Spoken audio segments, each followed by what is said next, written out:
Is there any situation you could think of where you don't follow the steps in order? Great question. I sometimes these things rear their heads multiple times. And what I mean by that is you'll go through the steps, right?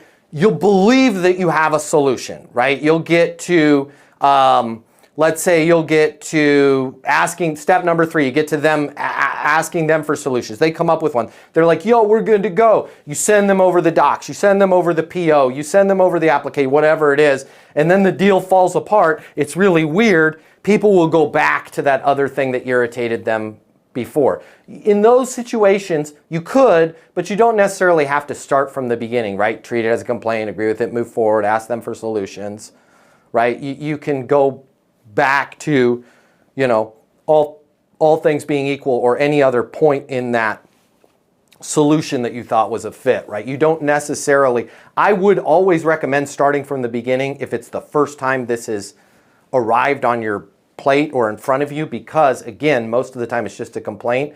But if it's something you've already solved and then it rears its head back up, you could go into any piece of this, or like in this course, in the negotiation course, Sean, we talked about this 3 weeks ago. What's changed, right? We discussed this last week. What's changed, right? And getting them to have to iterate more. But yeah, again, it's not set in stone. You guys can bounce around on this stuff as much as you want. It's all healthy stuff. It does work better when you stack it in the right order, especially the first time.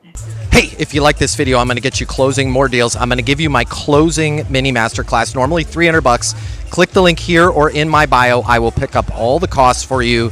It's on me. Click the link. Let's get you closing.